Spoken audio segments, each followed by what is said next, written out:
Hello, this is Christian Doler's first Java game project.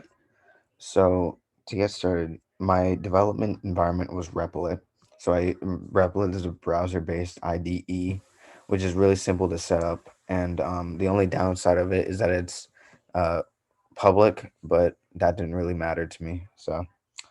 And then for my code, basically, I did kind of like a dungeon slash Pokemon kind of themed game where you just go through the dungeon and then you get faced with enemies. Like, see here, I have an array with enemies, and then you have chances to fight them, run away from them, and like different circumstances like that. So I'm just gonna run through and show you some of the things I've done.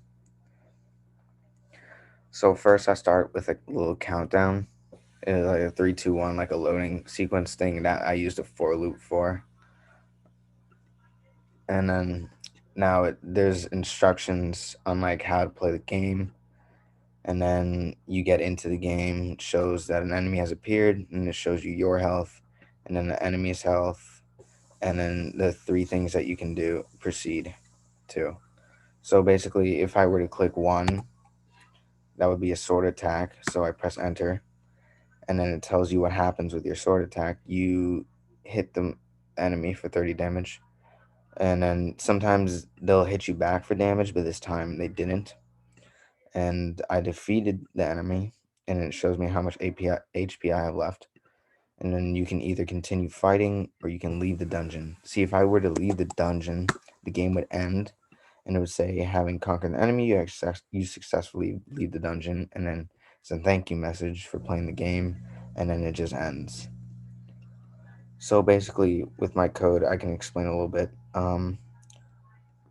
There is My whole game is in one whole while loop. So I have a Boolean operator working is a condition for the while loop for the game, so we can keep iterating it back over and over again until we tell it to stop.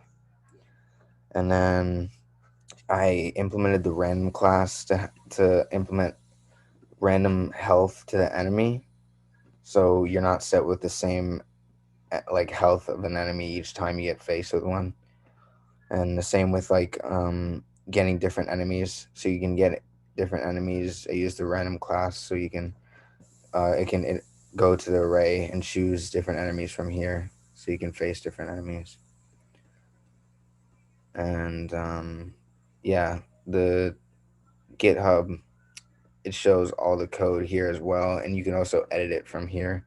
It's really easy to go back and forth from Replit and GitHub, and then it shows all the commits. I go to back to code. It shows all the commits when I press this. I can see all the commits that I went through, and like every time I added a code or um, got rid of code. So yeah.